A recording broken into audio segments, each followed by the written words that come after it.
Tinggalkan hiruk-pikuk di luar sana.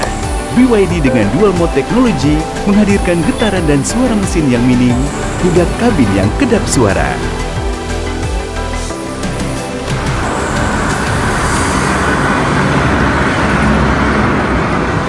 Senyapnya menenangkan, menjaga kedamaian hingga sampai di tujuan. Viewless, feel more. Pemirsa, kapal milik Basarnas terbakar di galangan kapal Muara Baru, Jakarta Utara. 14 unit mobil damkar dikerahkan untuk memadamkan api.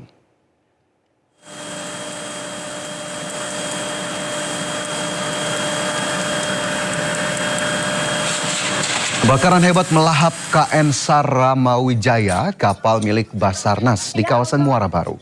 Suara ledakan beberapa kali terdengar dalam kapal diiringi kobaran api. 14 unit mobil dan 70 personil damkar dikerahkan untuk memadamkan api. Berdasarkan informasi, hingga kini proses pemadaman masih berlangsung. Sementara penyebab kebakaran belum diketahui.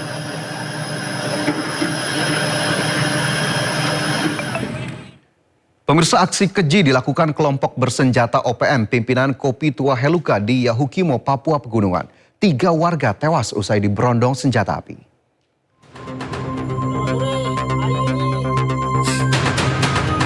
Peristiwa keji terjadi di sekitar Jalan Trans Papua, Distrik Serdala, Kabupaten Yahukimo, Papua Pegunungan. Sekelompok pria bersenjata api, panah dan parang menyandera Kumis Kayoga bersama istrinya, serta seorang wanita dari suku Unaukam. Tak lama, satu persatu warga sipil ini dieksekusi dengan cara ditembak secara membabi buta.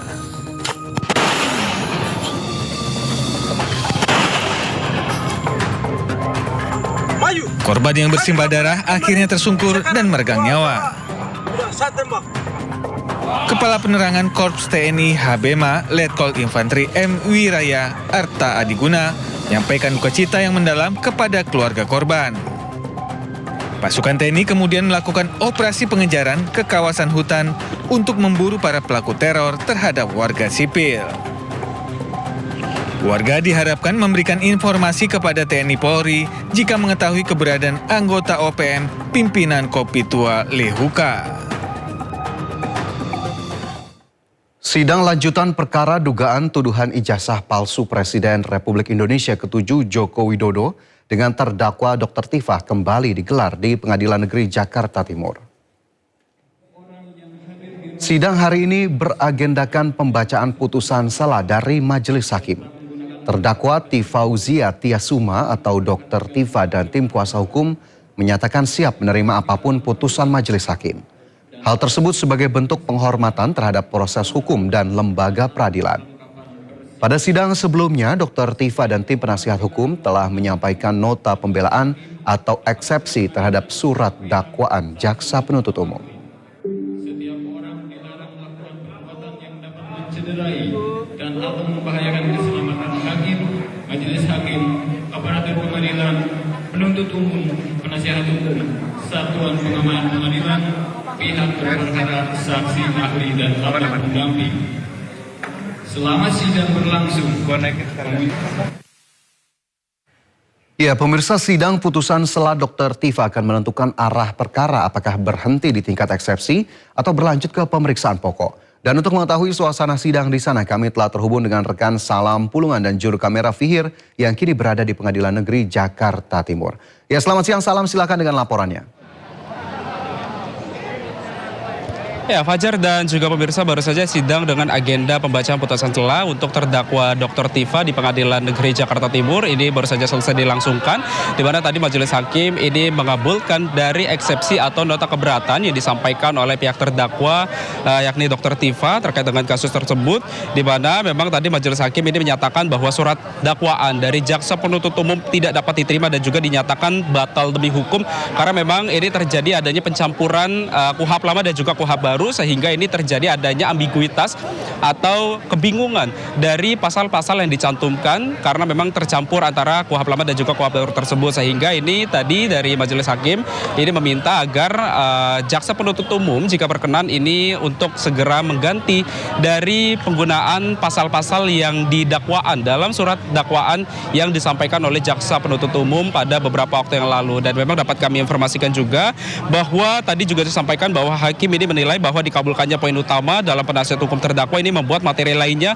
tidak perlu lagi dipertimbangkan oleh pihak pengadilan. Dan memang tadi ini dari hasil keputusan yang disampaikan oleh majelis hakim disambut baik oleh Dr. Tifa maupun juga para pendukungnya, termasuk juga tadi hadir dari pakar telematika Roy Suryo yang juga turut hadir dalam persidangan di ruang sidang di Pengadilan Negeri Jakarta Timur. Dan memang dapat kami informasikan juga kepada Anda, Fajar dan juga pemirsa, bahwa ini juga menjadi tolak ukur ataupun juga parameter yang disampaikan oleh Dr. Tifa terkait dengan persidangan, karena memang dari tim kuasa hukum Dr. Tifa sendiri memang sudah mempersiapkan jika tadi majelis hakim akan menolak dari yang disampaikan oleh eksepsi yang disampaikan oleh pihak terdakwa, nantinya memang akan berlanjut di pengadilan untuk agenda pembuktian. Dan dari kuasa hukum sendiri ini juga sudah mengantongi dari sejumlah barang bukti di pengadilan nantinya. Namun tadi dari majelis hakim justru mengabulkan dari tuntutan ataupun juga eksepsi yang diajukan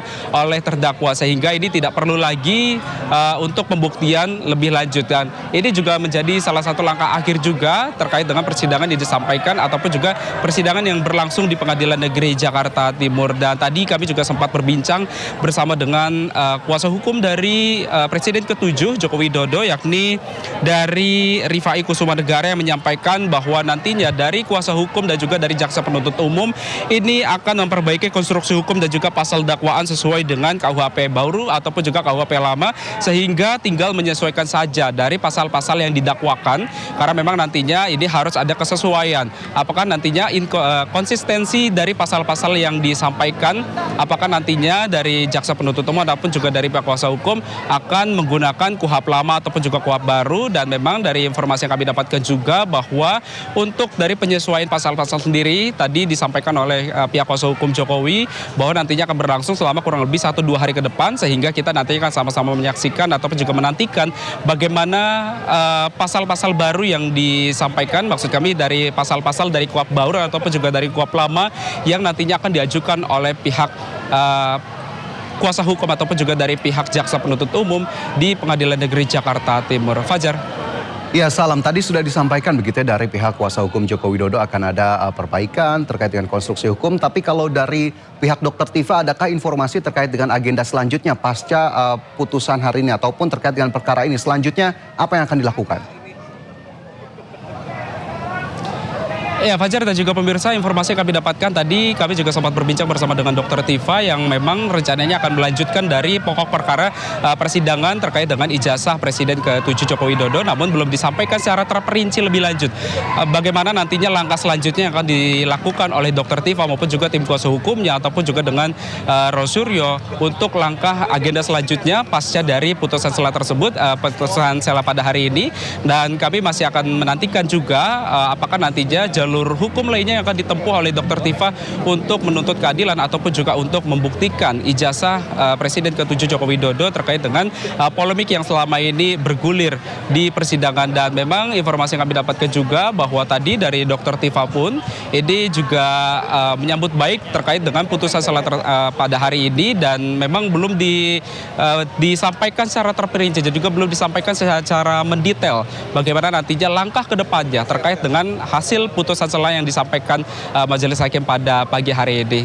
Fajar. Ya, baik, terima kasih. Salam Pulungan dan juru kamera Fihir Fauzia melaporkan langsung dari Pengadilan Negeri Jakarta Timur. Selamat bertugas kembali. Pemirsa, sidang pra-peradilan jilid ketiga Roy Suryo yang digelar Pengadilan Negeri Jakarta Selatan ditunda hingga 29 Juli 2026. Penundaan disebabkan oleh ketidakhadiran pihak kejaksaan selaku turut termohon.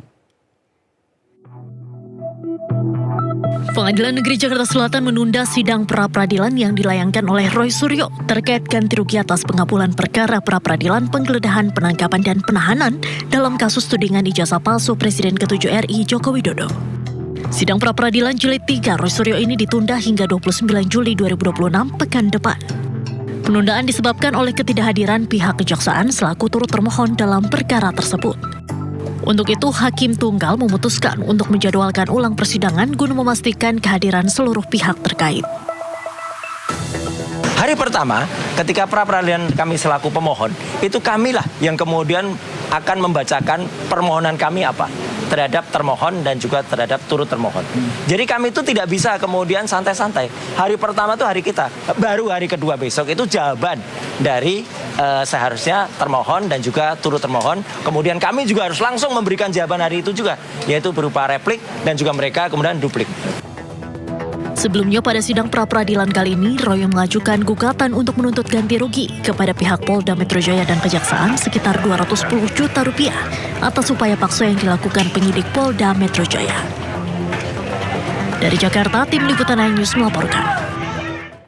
Perjalanan hukum Roy Suryo dalam perkara dugaan fitnah dan pencemaran nama baik terkait polemik keaslian ijazah Presiden ke-7 Republik Indonesia Joko Widodo menghasilkan 2 putusan pra-peradilan dengan hasil yang berbeda. Sedangkan pra-peradilan kedua diputus kalah.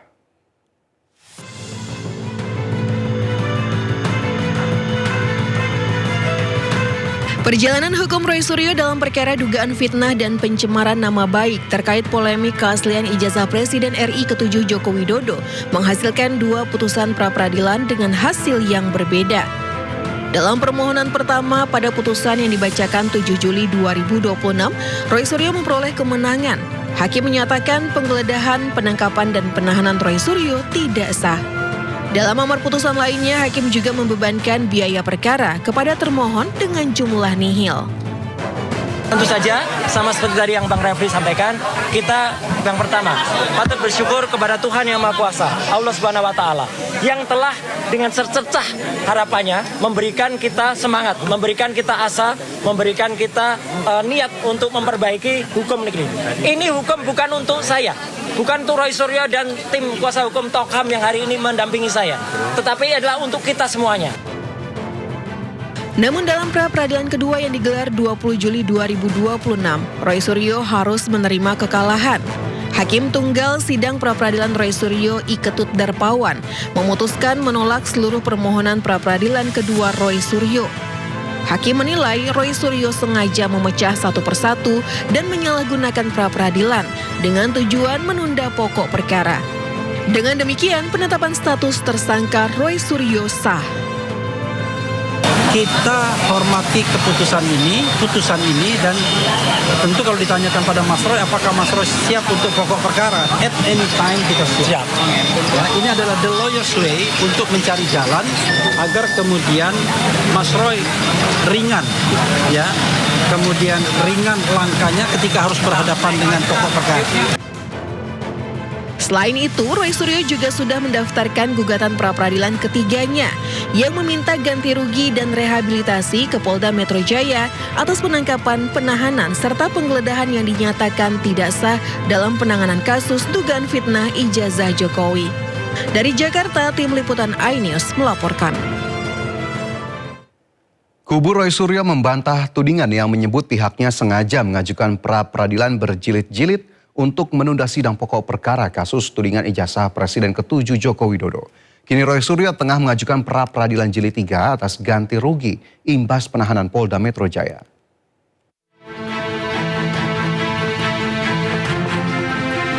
Kuasa hukum Roy Suryo, Refli Harun, menanggapi tuduhan bahwa pihaknya sengaja menunda-nunda pokok perkara kasus tudingan ijazah palsu Presiden ke-7 Joko Widodo. Refli menepis tudingan seusai sidang pra-peradilan ketiga kliennya di Pengadilan Negeri Jakarta Selatan. Ia menjelaskan pra-peradilan merupakan hak yang dimiliki pihaknya. Menurutnya ada kebolehan mengajukan pra-peradilan kembali selama poin permohonan berbeda dan tidak mengulangi poin yang sama. Kami tidak ingin menyerang siapapun, tapi kalau kami dikatakan menunda-nunda, Ya kalau dalam fakta hari ini yang menunda itu bukan kita. Nah itu. Penundaan terjadi 1 pekan kemudian karena ketidakhadiran turut termohon dalam hal ini Kejaksaan Negeri yang juga akan menjadi penuntut kalau misalnya masuk perkara pokok. Tapi selama item permohonannya itu berbeda, itu adalah hak. Hak itu bisa kita ambil, bisa tidak. Tidak boleh ada siapapun yang kemudian mengatakan hak itu tidak boleh digunakan dengan prejudice gitu ya. Sementara itu, kuasa hukum Jokowi Rifai Kusumanegara menilai kubu Roy Suryo sengaja mengulur-ulur waktu dengan mengajukan gugatan pra-peradilan berjilid-jilid. Ia menilai langkah itu hanya membuang waktu karena gugatan tersebut membuat sidang pokok perkara tak kunjung digelar. Pertimbangan hakim ini cukup keras ya, kalau buat saya ini cukup keras sampai menyimpulkan bahwa ditujukan untuk mengulur-ngulur pemeriksaan pokok perkara dan merupakan upaya yang tidak menghormati atau menyalahgunakan lembaga pra-peradilan. Buat saya ini pertimbangan yang cukup keras dari Hakim PN Jakarta Selatan yang seharusnya menjadi perhatian bagi para pihak, termasuk dalam mengajukan upaya pra ketiga. Sidang pra-peradilan jilid 3 yang diajukan kubu Roy Suryo atas ganti kerugian imbas penahanan Polda Metro Jaya ditunda hingga pekan depan karena pihak kejaksaan tak menghadiri persidangan. Dari Jakarta, tim Liputan iNews melaporkan. Pengadilan Negeri Jakarta Pusat kembali menggelar sidang gugatan terkait keabsahan legalisir ijazah Joko Widodo dengan agenda mediasi ketiga. Sejumlah rektor UGM yang menjadi tergugat memilih tidak hadir. Sidang gugatan terkait keabsahan legalisir ijazah Joko Widodo memasuki agenda mediasi ketiga. Dalam kesempatan ini, Rektor UGM Ova Amelia, Prof. Naim, dan Prof. Budiadi selaku tergugat 7 hingga 9 tidak hadir. Sikap mereka yang memilih absen baik secara offline maupun online dinilai tidak mempunyai itikat baik untuk menyelesaikan persoalan. Dalam mediasi tersebut, penggugat ingin memastikan apakah tergugat benar-benar pihak yang menandatangani legalisir ijazah Jokowi untuk pencalonan wali kota Solo hingga Presiden Republik Indonesia. Pimpinan fakultas yang melegalisir ijazah. Nah, legalisirnya ada 2 lagi, yaitu Prof. Naim yang melegalisir ijazah tahun 2005, 2010, 2012, 2014, dan Profesor Budiadi yang melegalisir ijazah tahun 2019. Nah, ini saya pisah lagi. Saya lebih concern dengan Pak Prof. Naim karena beliau 4 tanda tangan dipakai dan beliau juga orang tua yang harus kita hargai, hormati. Kita ke informasi lain, pemirsa, unjuk rasa hari ketiga menuntut mantan Jampitsus Febri Adriansyah ditangkap yang digelar di depan gedung Kejaksaan Agung diwarnai kericuhan. Tak hanya menuntut Febri ditangkap, massa juga meminta agar penanganan kasus dilimpahkan ke KPK.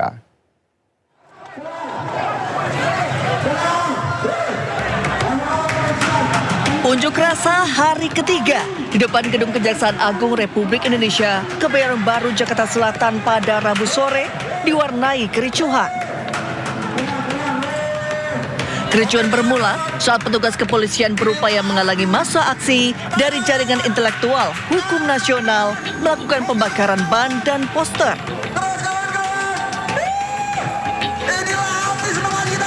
Kericuhan meluas hingga sempat terjadi saling dorong antara demonstran dan polisi yang berjaga.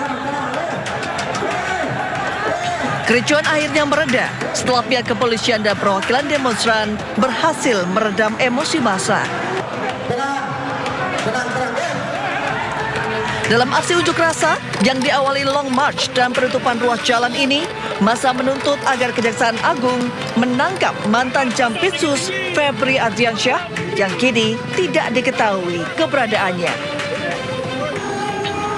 Agar tidak ada keberpihakan, massa juga menuntut agar penanganan kasus dilimpahkan dari Kejagung ke KPK.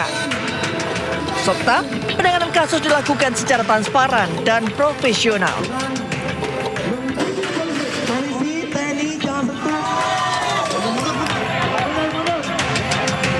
Seruan aksi menuntut ditangkapnya mantan Jampitsus Febri Adriansyah terus bergulir sejak penanganan kasus dugaan korupsi dan TPPU yang menjerat Febri diambil alih dari Kortas Tipikor Polri ke Kejaksaan Agung. Sebelumnya 2 hari beruntun, Gedung Kejaksaan Agung digeruduk aliansi mahasiswa. Sehari sebelumnya, yakni pada Senin sore, aksi unjuk rasa mahasiswa di Kejagung berakhir ricuh.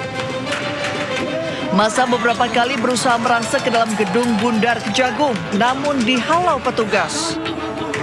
Aksi saling dorong pun tidak terhindarkan. Dari Jakarta, Den Helmi Sajangbati, iNews melaporkan. Pemirsa, pengacara Hotman Paris Hutapea kembali muncul ke publik di sebuah rumah sakit di Jakarta menggunakan kursi roda.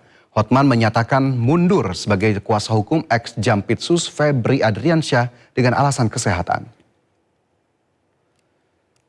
Inilah penampilan terbaru Hotman Paris di Rumah Sakit Medistra Jakarta. Hotman mengaku sedang menjalani pengobatan atas penyakit yang ia alami saat ini. Dalam keadaan saat ini, Hotman menyatakan mundur sebagai kuasa hukum ex-Jampitsus Febri Adriansyah yang menjadi tersangka kasus dugaan TPPU. Hotman mengaku pengunduran dirinya murni atas alasan kesehatan, karena ia akan berobat ke luar negeri. Kan saya ceritanya begini, saya sebelumnya ke sini Bu ya, sebelum operasi. Jadi pagi ini saya kesakitan lagi di apa tadi namanya itu Bu? Di bagian pinggang bawahnya. Bagian pinggang bawah. Kan saya ceritanya begini, saya sebelumnya ke sini Bu ya, sebelum operasi di Singapura ya. Iya. Saya di awal Juli saya sudah bolak-balik ke Medistra, termasuk Ibu Dokter Teni yang ngerawat. Terus saya akhirnya operasi saraf kejepit di rumah sakit di Singapura, di Novena, dan akhirnya operasi dibius total, dua malam opname, harusnya 4 malam opname, tapi seperti biasa aku raja bandel, baru 2 malam aku kabur ke Hilton Hotel di Singapura, padahal dokternya marah, nggak boleh. Terus menurut dokter di sana 2 minggu nggak boleh kerja. Anda tahu kan saya kerja 2 minggu ini, yang Anda tahu lah kasusnya kan. Ya akhirnya makin parah. Aku sangat khawatir, katanya kalau takut jadi lumpuh karena selama 2 bulan kan saraf gua itu ke kaki. Ya kalau sarafnya ada apa-apa kan kakinya nggak bisa nendang lawan gitu loh. Di sana udah operasi tanggal 9. Persis kasus teman kita itu lagi rame. Jadi pas itu besoknya aku diteleponin terus agar pulang. Nah jadi karena saya perlu painkiller karena masih sakit tadi sama dokter Teni apa tadi? Dokter Teni. Apa tadi dikasih itu? Dikasih obat nyeri, ada Celebrek dan lain-lain. Itu obat nyeri, painkiller. Tadi kenapa ibu tekan gua teriak? Kenapa tuh? Masih sakit intinya. Hah? Masih sakit pinggangnya. Masih sakit itu. Besok subuh saya akan terbang ke Singapura. Itu yang pertama. Jadi dokter sana sudah marah-marah. Kenapa kerja gitu loh? Ya. Jadi atas dasar pertimbangan itulah saya sudah dari 2 hari lalu sudah kasih tahu ke klien saya sekarang jadi mantan Febri Jampitsus, saya mengundurkan diri sudah ngomong dari 2 hari lalu, tapi beliau menghimbau kalau bisa beberapa hari lagi. Tapi kalau otak saya terus mikir dan badan begini, aku takut makin parah. Ya ini ibu tadi bikin apa? Bikin ini dah. Hah? Di pemeriksaan pinggangnya masih sakit intinya. Masih sakit, itu loh. Jadi besok subuh saya mau ke Singapura pesawat. Kalau mau ketemu lagi di bandara 5:30 cari gua di Terminal 3, Gate 1. Mudah-mudahan gua nggak disuruh opname lagi. Ya. Berarti konteksnya abang sudah memastikan tidak akan melanjutkan jadi. Ya saya udah bilang ke dia bahwa saya karena kondisi kesehatan yang bisa parah harus istirahat Bu ya. Ya. Bisa parah, ya udah saya sudah memberitahukan beliau bahwa saya mengundurkan diri sebagai pengacara dari Bapak Febri dalam kasus tersangka di Kejaksaan Agung. Ini dia tongkat gue nih, tongkat rahasia nih. Ya. Pemirsa, Presiden Prabowo Subianto resmi menunjuk Kuntadi sebagai Jampitsus Kejaksaan Agung. Keputusan Presiden telah ditandatangani dan akan segera diserahkan kepada Kejaksaan Agung untuk ditindaklanjuti.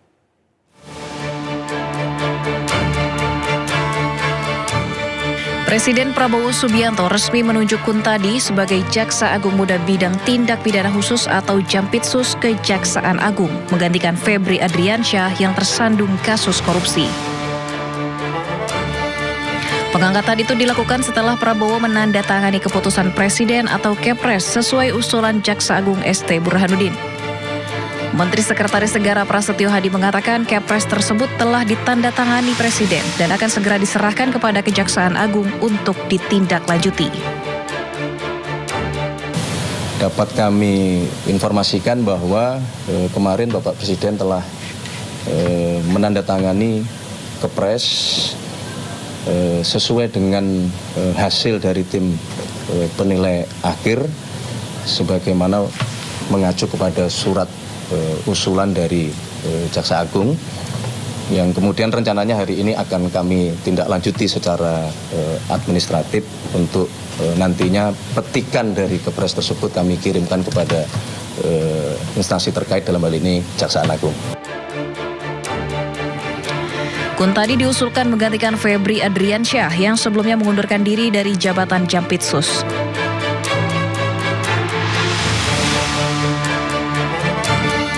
Kuntadi merupakan jaksa senior di Korps Adiaksa yang menjabat sebagai Kepala Badan Pemulihan Aset Kejaksaan Agung.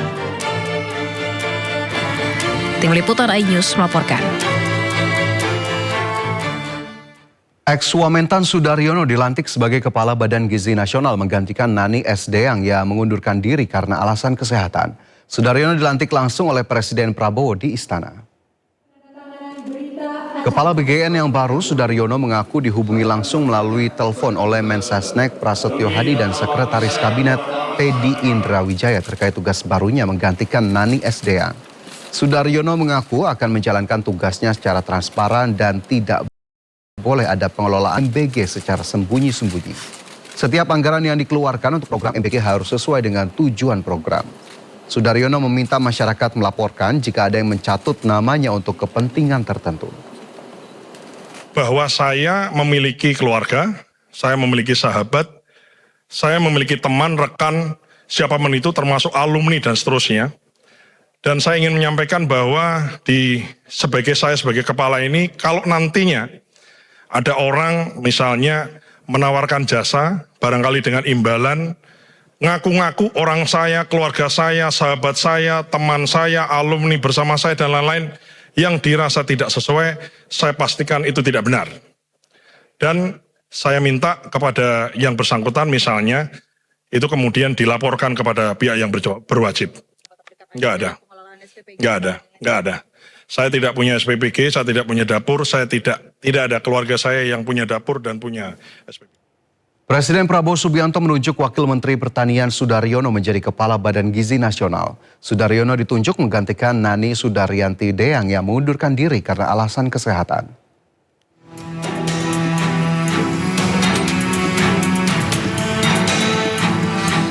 Sudaryono melepas jabatannya sebagai Wakil Menteri Pertanian dan menggantikan Nani Sudaryati Deang yang mengundurkan diri sebagai Kepala Badan Gizi Nasional.